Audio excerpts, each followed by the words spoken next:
My name is Shannon Pruitt. I am the Global Chief Content and Partnership Innovation Officer for Stagwell Brand Performance Network.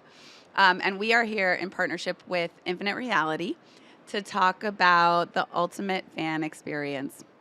And we've sort of been on this journey for the last few days and exploring the archetype of a fan. What is a super fan? How do fans, what accelerates fandom in an immersive experience? And that is what Infinite Reality does, where they have a huge deal with Warner Discovery, and they're providing these immersive experiences based on Warner's IP and amongst other things that they're doing. The first thing they did was Burning Man. So we've explored trust and how that's been so critical in the development of these immersive experiences. So today we're switching gears a little bit and we're going to talk about music. And it's really important because I think a lot of the ways that we have experienced as people so far, consumers, we've experienced immersive experiences through music and gaming.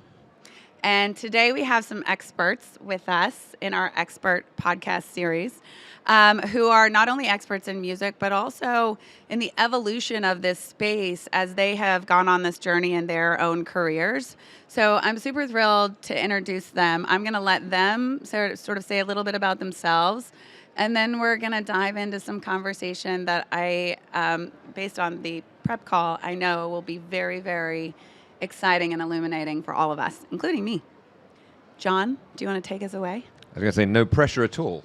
No pressure at all there with the tee up. And I hope everyone's had coffee. I don't drink coffee, so just nudge me if I nod off during the panel. So, delighted to be here. I think music and interactive experiences and fan experiences across gaming, advertising, music, telco, etc. has been my career. So I started off a long time ago. I'm now the CEO of a company called Napster that some people may have an old memory with from their childhood days, teen, college, etc. So I actually had history with the company 20 years ago when I was starting off in the music industry. I was at Bertelsmann and we lent them $50 million back then. I think that was another era, like in the late 90s, of crazy innovation, startups, and at Napster we had this decentralized network. We had community. We used to call it the 3 Cs: content, commerce, and community. And it was great.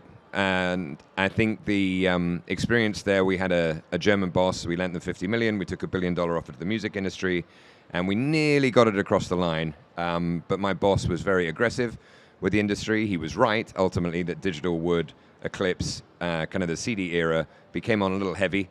So the industry wasn't quite ready to cede control to the German guy from AOL Europe. So the Napster 2.0 that we launched, or wanted to launch, never got launched. And it always stuck in my mind that this was better than anything that had come since. I think we got the streaming era that wasn't super exciting. It was really about mass consumption. I launched a music service when I was at AT&T, and that we had 1 million tracks in the catalog, and that was crazy. And now at Napster we have 170 million. So it's been like more and more solo consumption, but we lost all that community. We lost decentralization. We lost the contextual commerce, and I think we lost the focus on the artist and the creator. So I think in between all that, I also worked in television with interactive TV shows at Endemol, and did a lot of engagement and around live shows with text and winning.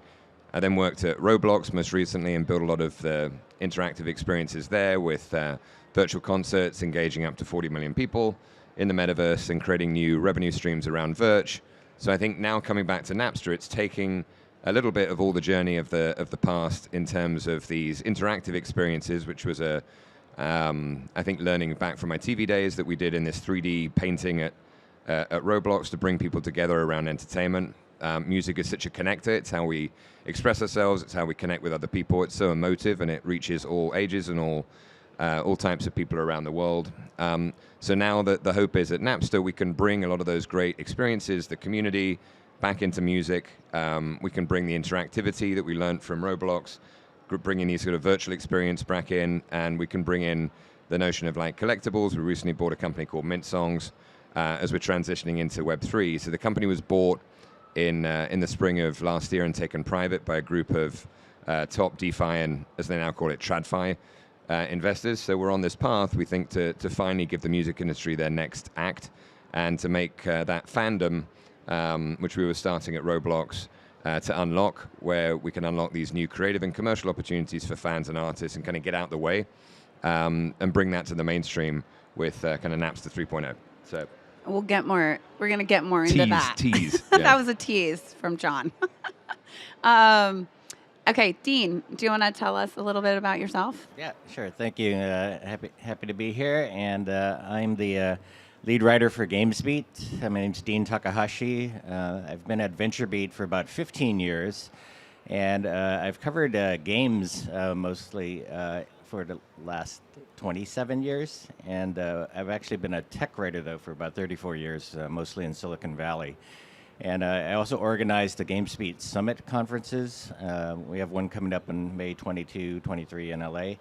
And I think the reason I might be here is I did interview Jon a lot when he was over at Roblox. I wrote about Napster as well as he became CEO. But I've also taken a very big interest in the last couple of years in the Metaverse, and that has kind of expanded me beyond games. And I think I have some observations about just where the Metaverse is going, how gaming can really sort of lead the way to it, but also spread really beyond just say one industry. Really, I think all industries are eventually going to come into the Metaverse, including music here. Anthony, you're up. Hello. Jon, I'm so excited to learn about Napster. That was like my childhood world for so long. So I'm super excited about that. We'll get you a T-shirt. I want, for that comment. yeah, and a hat. I want a T-shirt. Uh-oh. I mean, I stole a lot of music off of Napster. Sorry, Jon. Back in the day. You discovered Don't tell a lot anyone. of I music. discovered a lot of music off of Napster. My name is Anthony Manzo. I'm an executive producer, but also sort of lead chief strategy at Animal Concerts. We essentially are looking to bring digital concerts to the Metaverse, which sounds very simplistic, but is extremely complicated. I can't wait to sort of dive into the detail of why it's complicated and why it's really hard to make it work. I started as an artist myself, 15 with piano in and out of labels for about 5 years, but I was a professional musician for 12, touring the world, etc. And I've been in and out of different studios, different labels, independent majors, on all sorts of sides of the industry. I built an app with an independent artist who's now the biggest independent rap artist, and we took him out of Atlantic Records, brought him to sort of independent space. It's called Tully. It's a music management app, and there's a lot of crossover between what's happening in the management, the back-end side of the music industry, and what's sort of happening on the independent side, and what's happening on this new infrastructure of the Metaverse. And I kind of play in all of those spaces, and that sort of brought me into this role now, where we're sort of touching on all those points and trying to build the best possible experience for fans we can.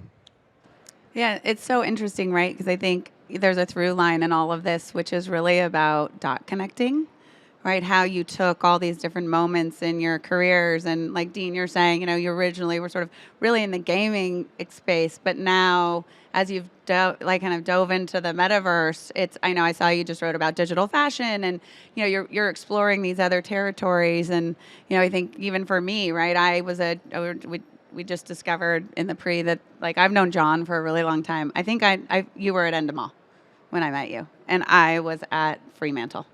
And so, I was a Japanese major. If you would have asked me if I would have been sitting up here talking about immersive experience, I would have been like, what are you talking about? But we've all been in some way, shape, or form sort of on the forefront of that. I worked on American Idol and all these big shiny floor shows and ran integrated marketing. And I worked for MasterCard on World Cup and all of these different spaces where the audience was sort of leading us in the direction via their expectations about how they wanted to engage with brands.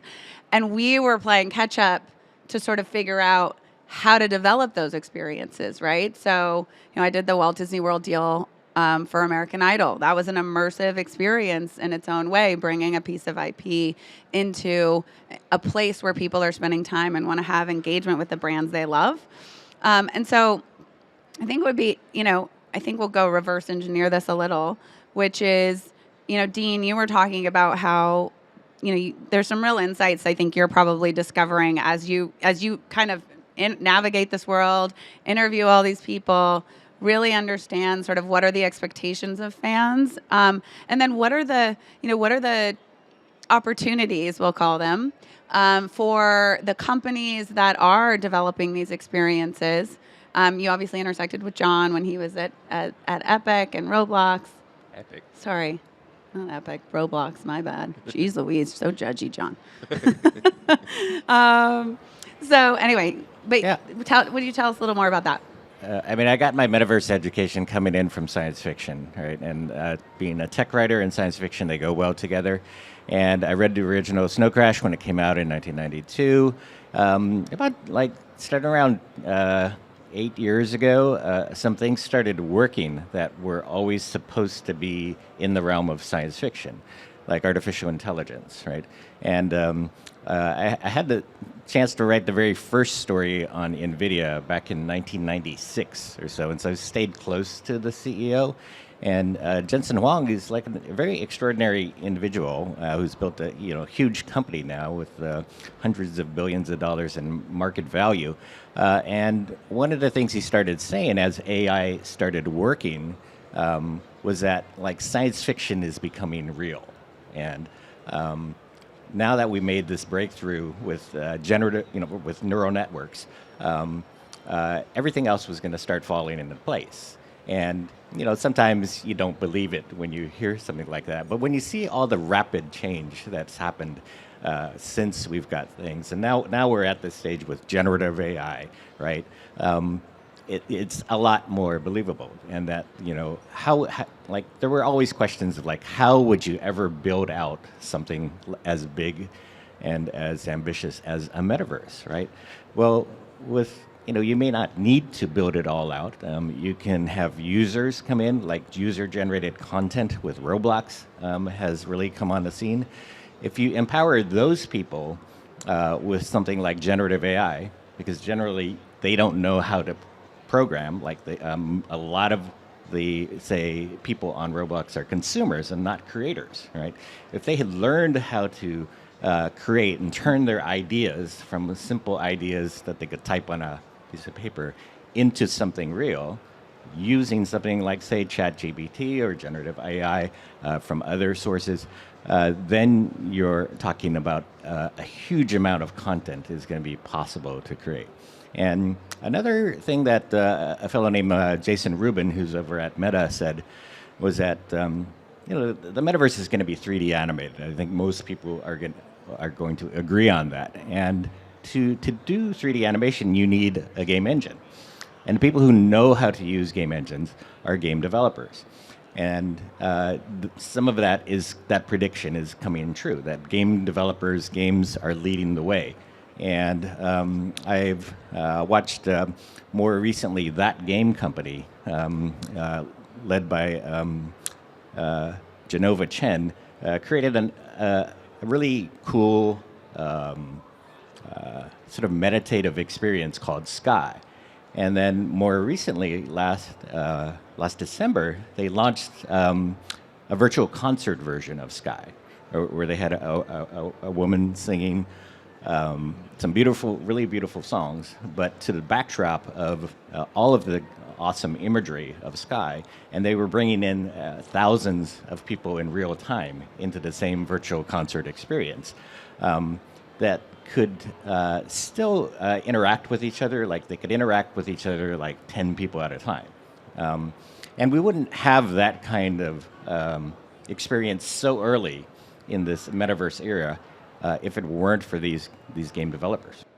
Yeah, it's really interesting, right? And then obviously, like you're talking about, which is, and we've been spending a lot of time talking about community in this, right? And obviously community and how important community and innovation are to fandom, which is some of the research that's been revealed by one of our agencies, NRG. And so I think, Anthony, Anthony also taught himself how to code and write TV shows. So like he left some things out. Also how to drum, and then he was a drummer for a lot of years. So you have quite a bit of experience in sort of navigating uncharted waters, let's call it. An artist, right, as they're coming into these environments, and how that is really changing their monetization. You know, for the longest time, and you guys are smarter than me about this, but I knew a little something from my time and working with, you know, TV shows that have a lot of music and talent and tours and all the things, is that, you know, it's been very challenging for artists to monetize their music, right?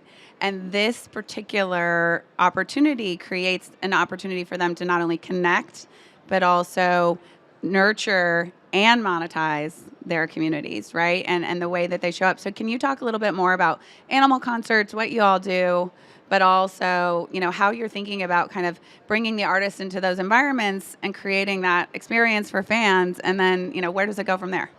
Yeah, it's a great question. And I think we should break down the type of artist almost as a user, because there are very different types of artists we're talking about. It's very expensive to take an artist and put them into a mainstream environment, right, and have it work.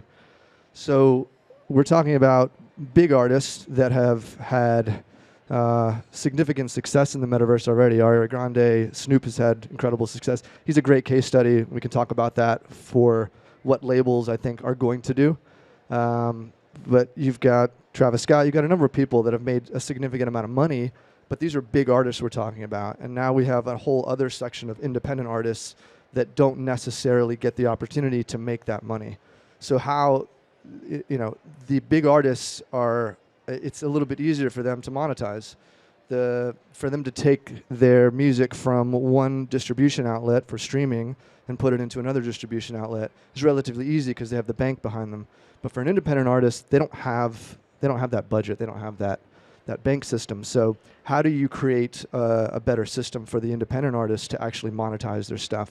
One way to do that is the strength of their community, but they have to have a great community to do that, right?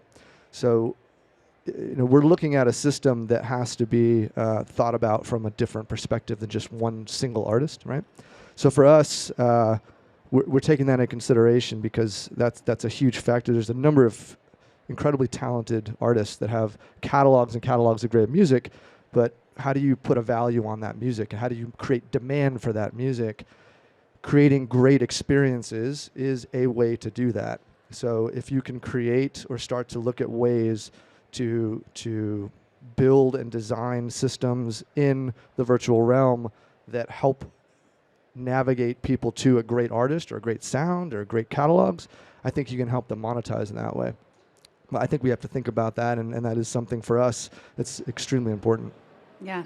Jon, you spent some time. I want to hear about Napster, but I think the time probably spent at Roblox was informative for what you're able to do now, right? And where Napster is going, and maybe we'll get to that as well at some point. But can you just tell us a little bit about, because you were obviously kind of at the forefront of bringing these experiences to life, and especially if anyone out there has kids, like you got a deep dive hockey stick lesson into what is an immersive experience when 2020 started, right? The notion of, you know, my daughter running around in the metaverse with her friends, you know, having conversations, building pizza parlors, like, you know, all spending all the money, you know, doing all the things. And my son was in Fortnite doing the same thing, and sort of these experiences. So to then kind of participate with them as these artists started coming into these environments was really interesting. Like, you know, we paid for the Ariana Grande skin. We like got all ready so that we could watch it when it launched. Like, it was a whole thing that I was like, what is happening? And you were part of that. So I'd love to hear more about kind of how that came to be, and then how you're thinking about that in Napster. So tying back to your earlier point of like all of our different careers and what the thread is to connect, I think for me it's like curiosity, you know, with culture and how people connect, and having a passion for that to keep pushing through walls to get things done, and not being happy with the status quo, that things could be done better. I did a panel the other day on like, you know, play in the metaverse, like how everyone's whole approach now as marketers and advertisers and media companies, if you can be more playful and not think about experiences as they were done, but how can you bring more interactivity, bring people together? And I think rewards is a key theme as well. So some of it, I think, goes back for me when I was at AT&T 20 years ago, and we were launching mobile. And we did American Idol, and we taught America how to text with Ryan Seacrest, and we had a bunch of watch parties around the country if everyone participated. So when you're talking about the stuff at Roblox, like with the concerts and the whole family getting together, a lot of that was my thread going back to what we did with American Idol and engagement and getting families together. I launched a game on Xbox. It was the first kind of community live game, 1 versus 100, and that was like Xbox was obsessed with people getting together in the living room. How can we engage the whole family and the old days of Rock Band? So I think some of these threads were like, how can we do things in a more engaged way that get people participating? And at Endemol, we called it participatory media, which is always a mouthful, but I think rings true.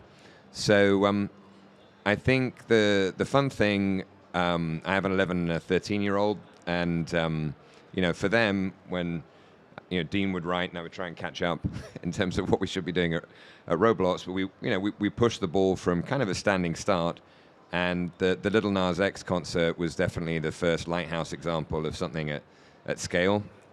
It was not an easy go to market. I think there were many points at which this is not going to work. This group is going to block it, or this won't work, or we can't do this in time, or this is impossible. We had the production studio we were going to work with towards the end. We couldn't get a deal done, and we're like weeks away. I had to build a production company kind of on the fly because no one built Metaverse concerts. So we had to get some games people and build it on the fly. But I think when it landed, within the culture of Roblox, everyone had something to hang their hat on, where when they went out in their neighborhoods and chatting with friends, it was like, hey, I did that Lil Nas X thing, and it gave some context to the experience beyond the games that maybe the adults and their friends weren't as into. It had a context with music that everyone had a passion for.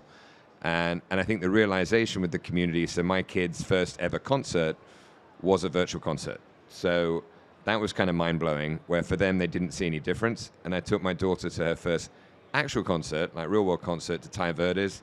And because, Dad was in the business, she got to meet Ty after the show. And he's very tall, and she's, not small, but a little smaller. And she's like looking up at him. He's going, oh, I hear this is your first ever concert. She goes, well, actually, my first concert was with Lil Nas X in a virtual concert. So I think it was crazy that this new generation didn't see any difference between engaging in the real world and actually the experiences. If you think about, Glass Animals, we did meet and greets with Glass Animals, and a lot of the fans in the real world will never, ever, ever, get to hang out with their band as much as they'd like to think they might. So it was delivering these experiences that in the real world wouldn't be possible. And so Glass Animals are doing a meet and greet. The little avatars are running around in the room, and little avatars are running up to the Glass Animals avatars going, are you really Glass Animals? And they're going, we're really Glass Animals. They're going, oh my God. And they're freaking out. And they take little screen selfies of their avatar with Glass Animals avatar, and they're posting it to social media, and they're saying, I met Glass Animals. And to us, that seems weird, but for them, because they're spending so much of their time virtually, they're dressing themselves up, as Dean's writing about fashion in the outfits. We all decided what to wear this morning to represent ourselves in the real world. So this is, this is very real to them. And I think it was the magic of, I talked a lot about the future of live music versus virtual. Is it one or the other or both?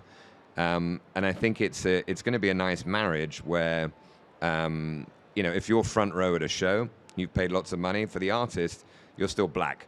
Right, you've been an artist. You're not going, hey Steve, how's it going? You're just they're a sea of black. You got lights in your face, and as a fan, you get to see it a little bit closer. But that's it. But I think there's some fun things we're imagining. I spent a lot of time with Zara Larsson, this great Swedish pop star. And when we were funny enough, it all changed when I was speaking at Lisbon at Web Summit in 21. That was the week that Meta, or Facebook, rebranded as Meta, and the world went crazy. But anyway, there's a club in London called Coco. Which if you've never been to is awesome. It's the old Camden Palais. And Ollie is a genius who's recreated the experience as a members club with all these little mini venues and studios. So I think talking about what might be able to happen for artists of that compromise, where they can make money and not have to tour, 250 days a year and get worn out. And touring now is really difficult with Brexit and the war and inflation. So a lot of tours are money losing. So the notion being she's performing to a smaller cap venue, maybe like Lights Up, more like Jules Holland or Unplugged, higher ticket price as opposed to paying $500 for nosebleed Coldplay at Wembley. And people in the room are having this amazing experience where that she's talking and chatting, and it's much more intimate, something that you might remember. And then there's a screen behind her, so she's mocapped, not in a goofy suit, right, but just sort of mocapped in her normal clothes, and she's performing to millions of people, again, in a metaverse, across metaverses, wherever it happens to be.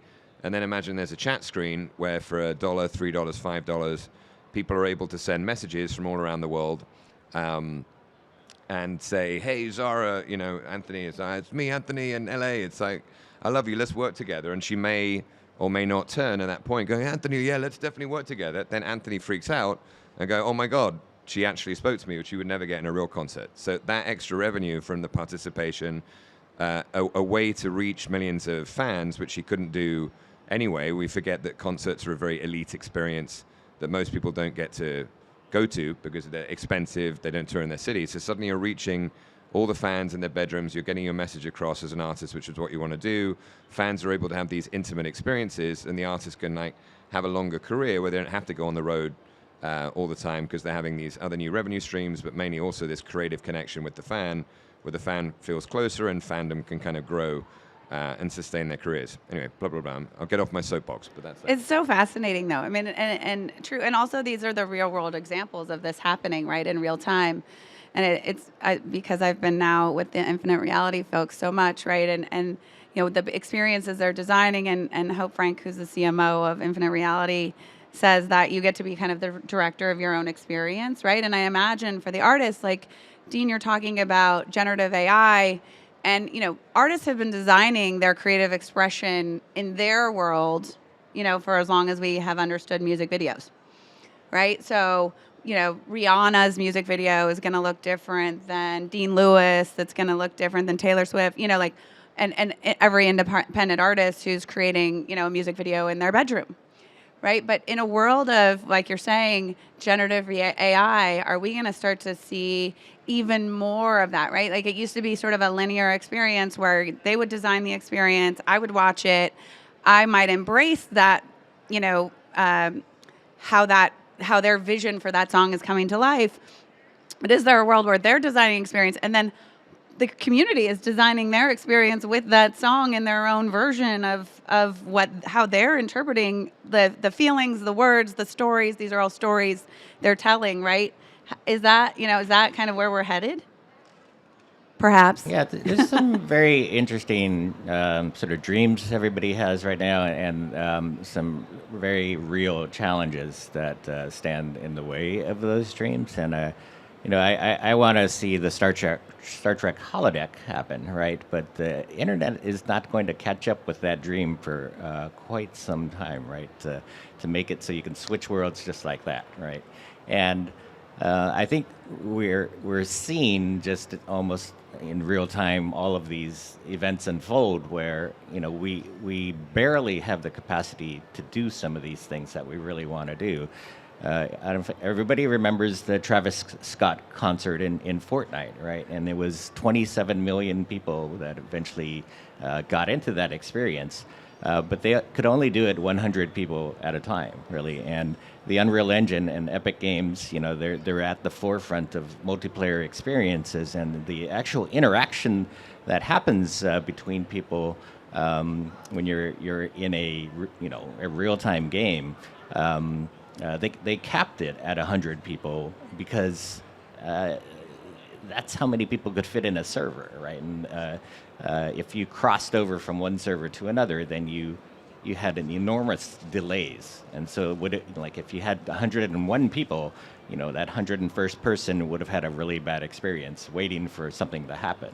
And so this low latency interaction is really not what the internet was built for, right? It's built for bandwidth, and that problem. I'd be interested to hear Jon's point of view on how far we've progressed with some of that.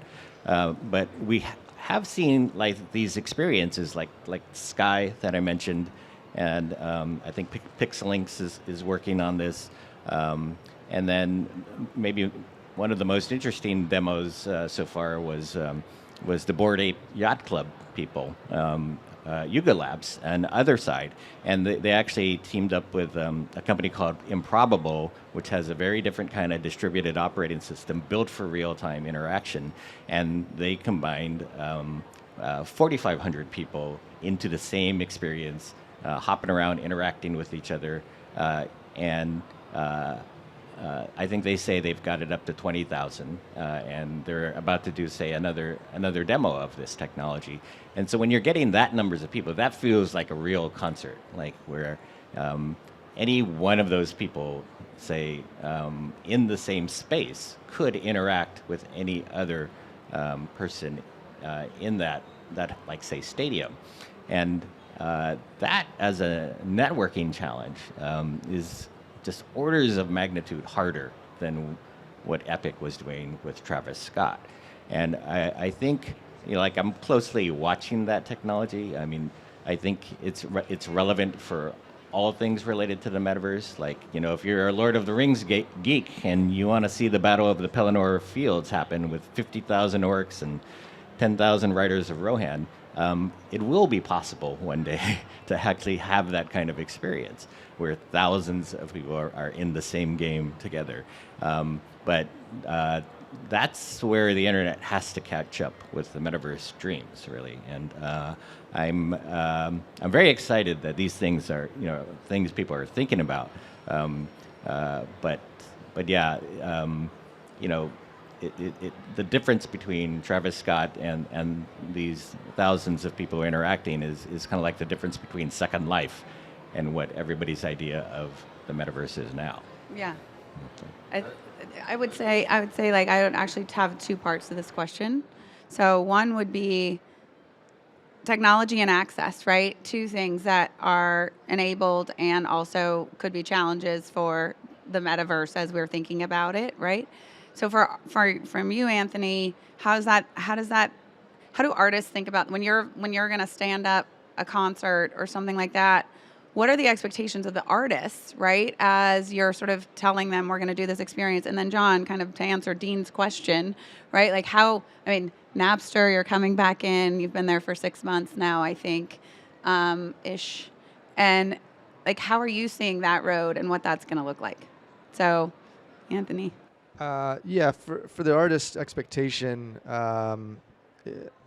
it's not that big of an ask for them. I mean, they're asked to put on the best performance they possibly can, and they're asked to engage the most in the utilizing their entire network, right? And how much are they willing to do that based on what the offer is, but. Yeah, there's a lot of challenges to this for the artists. They're super excited about just connecting in new ways and figuring out ways to monetize what they already have. So I don't think it's as big of an ask on the artist side as it is on the actual back-end lift that's required to make this a great experience for everyone that's paying for a ticket. Yeah, Jon.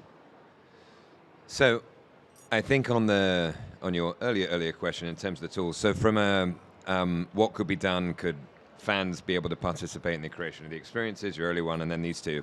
So I think the learning from the Roblox era was artists are not one-dimensional. I mean, everyone kind of knows that anyway, but the way the business is constructed, it's like, hey, in the old days, we used to say in the 90s, it's like, oh, every 2 or 3 years, you're suddenly creative and you pop out an album.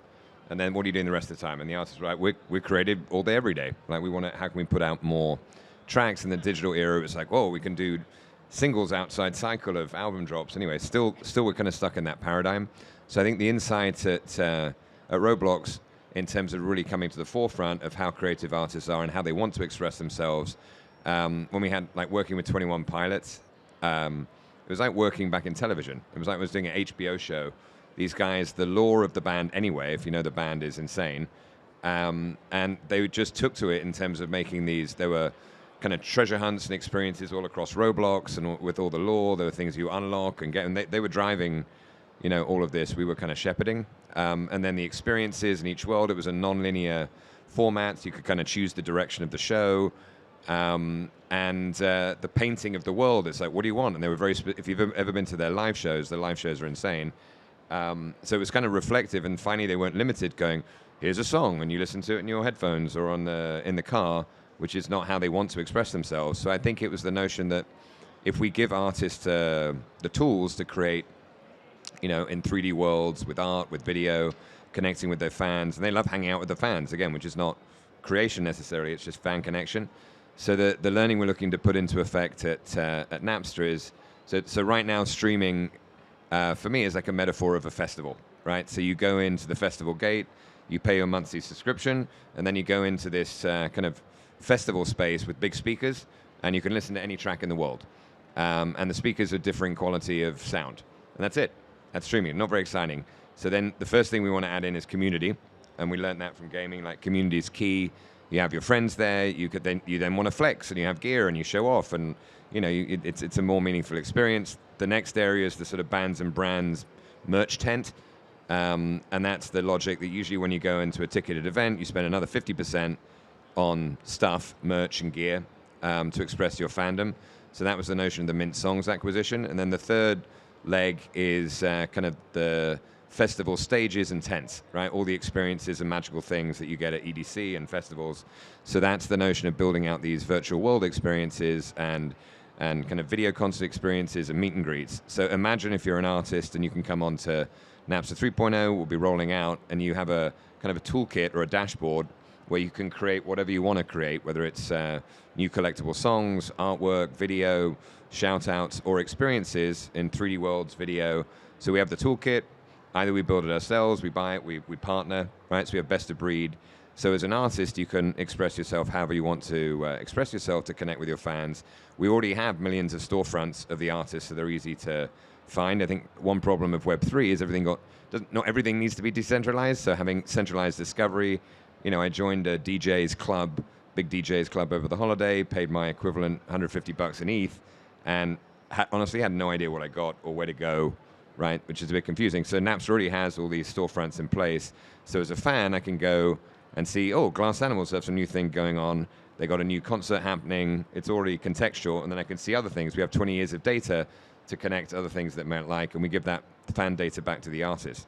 So I think there's no reason that fans couldn't also have their own dashboard. To answer your question, they could create experiences as well.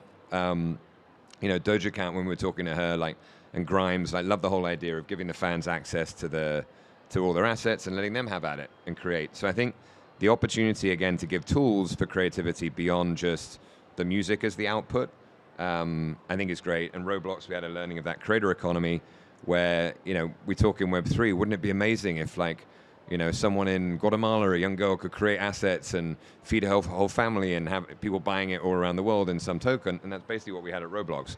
Even though we weren't on chain, we had those tangible experiences already happening in real life with Robux and the creator economy. So that's that part. I think the notion of more than 100 people on a server, I'm not as obsessed with, weirdly. I think Dave was also very obsessed with getting to 1 million people on a server. As an engineering challenge, it's awesome. But I think for a concert experience, I've never been to a concert with more than 100 friends. I'm clearly maybe not that popular, but the whole notion of having 10 friends that I can engage with very deeply felt meaningful. Maybe 20 friends, but I don't necessarily need to create a Wembley type experience where I'm waving to someone way over the other thing. It's fine. If I have my crew and it's deep and engaged, for me that was sufficient. And I think it's making those intimate experiences, having voice and connectivity and engagement in a fun way, and knowing who's going where, and maybe traveling across different metaverses. So that seemed to be the key thing to focus on, separate to the engineering challenge of broader access. And then in terms of artists participating, I think all the artists love, again, expressing themselves. And in the beginning with Nas, he wasn't really sure. He was a meme guy. And I think the trigger happened with him when he was hanging out with his cousins who were a little younger. They're going, "Little Nas, you could be on Roblox. Well, you'd be the coolest uncle ever," or whatever. And he's going, "Really?" And then he came back to us, "Let's do this." And then once he got into it and saw his avatar represented, the other fun thing, if you look at Elton John, who performed recently, you can be ageless. David Guetta, we had to obsess about how he looked, right? So as an artist, you can be timeless, you can perform when you're on tour, you can perform in parallel. So I think it's just going to be a magical, hopefully, next number of years as the metaverse becomes more of an open metaverse, which I think the infinite reality guys are spearheading. That was always my dream at, beyond Roblox. We had a gated experience, and I think it was like, the mobile era was really driven by brands and advertisers and media companies being able to access things on a short code. And I think now the notion of being able to drive experiences not for download, but through accessible on a browser where you can just kind of click and go, I think it's just going to catapult the experiences into consumer adoption, like where it's become mainstream, because you don't need to go into a platform and go here and download this. It's just accessible.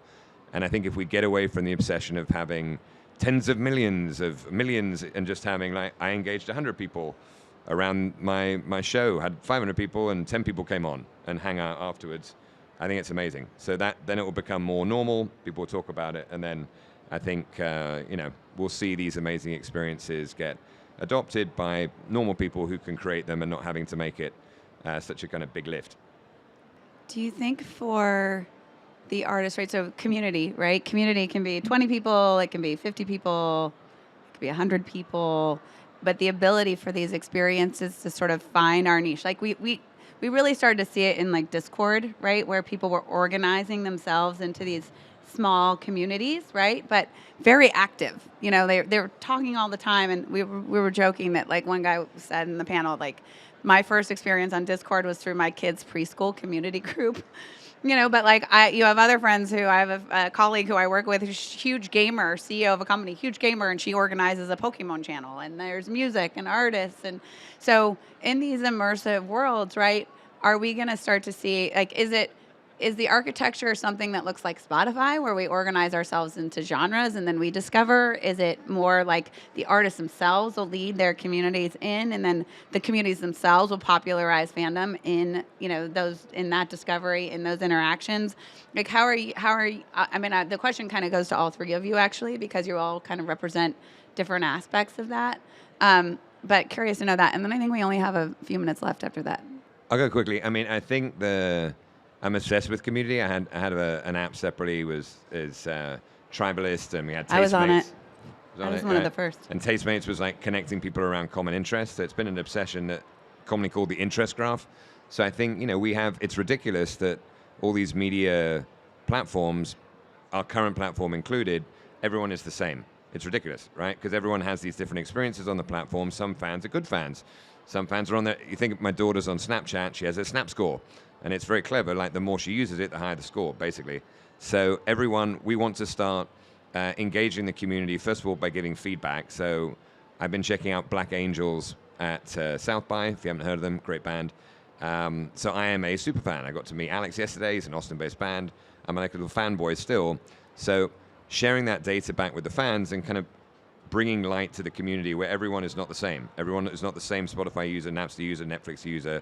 We all have different patterns. And I think first of all is like showing the fans, hey, you're a top 100 badge unlock of Black Angels. And I'm like, oh. And then maybe I might meet the other top 100 fans. And then I get to do a meet and greet because they know I'm a top 100 fans. So I think the communities flow nicely initially. Like, if you're going to a concert of Black Angels, probably all the people at the show you're going to have at least something in common with, and you might get on with, and then you could discover other things. So I think genre and data around interest data, so music, movies, TV, restaurants, all these things are signals about who we are and how we represent ourselves in the world and who we might be compatible with. So I think those genre-based interest graph communities are a great place to start.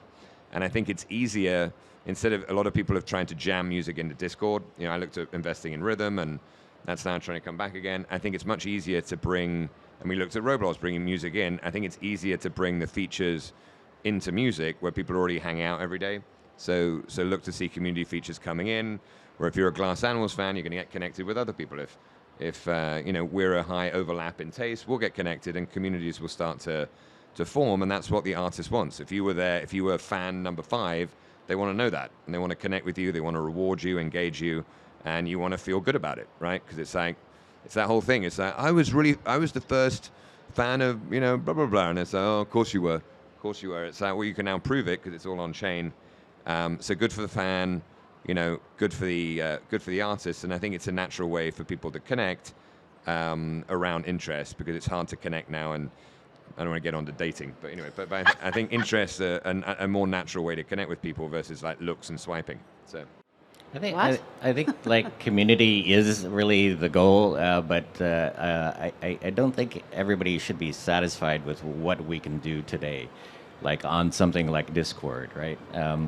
And I think technology actually can help communities become more fluid, right? And Jon mentioned like maybe you don't have 10 or 100 people you're gonna have as friends at a concert. But could you make 10 new friends at a concert? And if technology can deliver that to you, then that experience becomes so much better. And so like with the Yuga Labs example I brought up, they have 3D audio. And you can listen to the entire stadium and all the sort of din of all of the crowd making noise around you and cheering for the concert, the artist. But you could also sort of flip the switch and make it so that you can hear 10 people around you, and somebody behind you says something, and you can turn around and meet that person, right? And then you can have an actual conversation, and that's like a normal experience for human beings, but it's very hard to do in a real-time internet concert, right? And so like switching from this whole experience where you can absorb sort of the wonder of being in the middle of a giant crowd versus just being able to talk to one other person that you don't know already and you haven't met before. That's I think what some of these more interesting internet virtual concerts of the future, that kind of technological experience is what we're going to be able to have. Right? And even I think, there's the concert aspect, but the whole notion, we used to say before at Roblox, I was digging at the DSPs, but like, it's not like if I'm listening on Napster to Radiohead, I'm expecting Tom York to pop on and go, "Hey, John, like, how's it?" Or actually, he wouldn't say, "Hey, John," he's English, but like, what's up? You don't expect him to be there. It's like a big brick wall between the fan and the artist.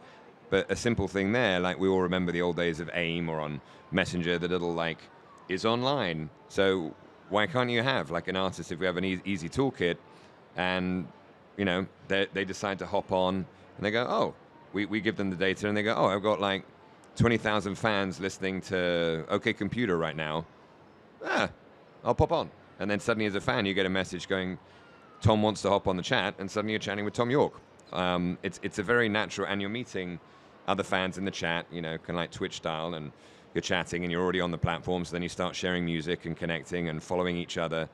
So I think there's the concert experience, which is the virtual connecting, which is super cool, with people hearing people behind, but there's also the literal experience of people are spending hours and hours every day just listening to music on their own, right? Why can't you have, everyone remembers Turntable FM, there's like different versions of bringing that back. So that I think the notion of having a guided experience where, hey, I'll DJ your party live or whatever through which I tend to do anyway. So I think there's some fun things just bringing presence to all these experiences. And the same thing like outside music, shopping, everyone's shopping, it's an individual experience. So the whole notion of bringing that social layer virtually or in 2D to connect people while they're doing things that they love doing has context already built in.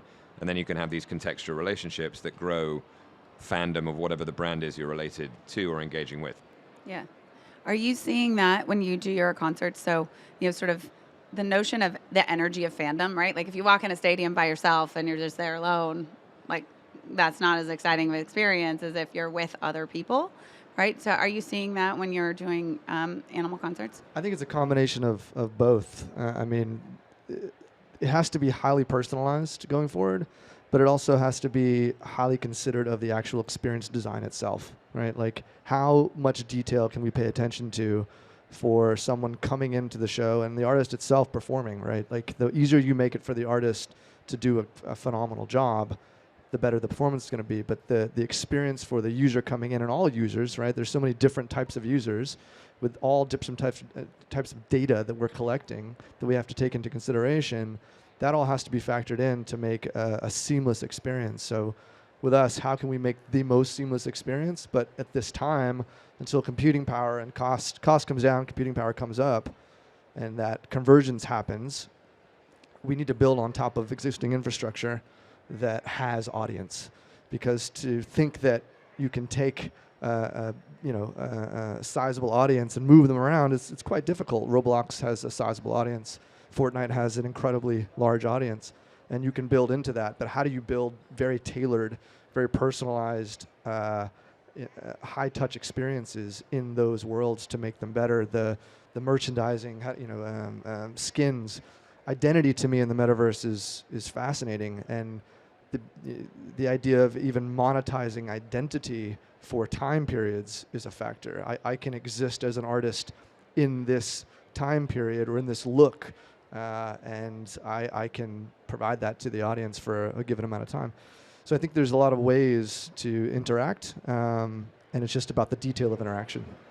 Yeah, it's interesting you mentioned detail. So I was, I think about it sort of as like I was a Pearl Jam fan, right? And like there was a period of time, whereas if you went to each individual show, there were all these little kind of Easter eggs for you, whether it was the concert poster, the communication from Eddie Vedder, like it didn't matter, but everything was sort of imploring and deploying your fandom, right? And so I think it's sort of this interesting time where I think about artists and kind of the opportunity that they have, but also how closely their fans understand them. So your responsibility in sort of creating or co-creating or enabling these experiences for them is that if you're a real fan, like you really understand the artist and you're like, you pay attention to everything. So if that's misrepresented in any way, right?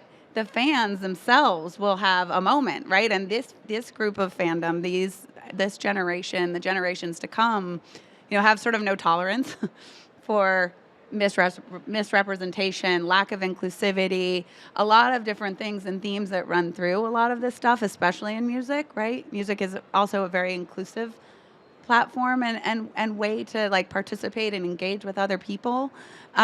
So I think, we just have a couple minutes left, but I think it would be interesting just to sort of close it out with a little bit of a lightning round. I know I didn't really prep you for this moment, but like a little bit of like, what do you think the biggest priority is as you go into your individual sort of, ecosystems for, cultivating fandom and sort of, and giving fans the ultimate fan experience?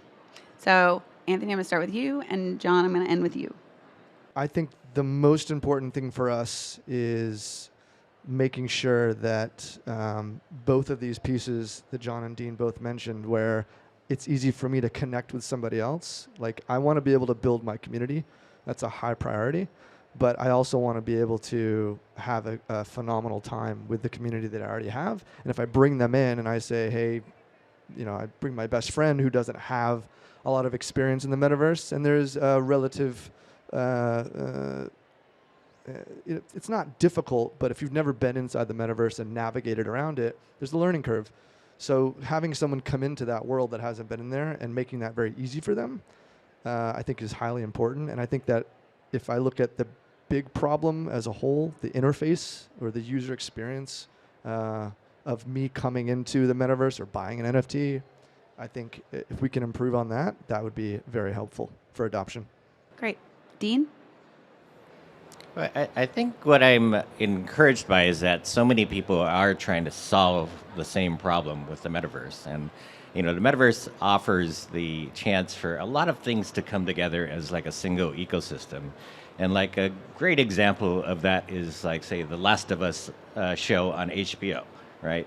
It was 10, 20 years ago, you would have expected that to be a really bad television series, right?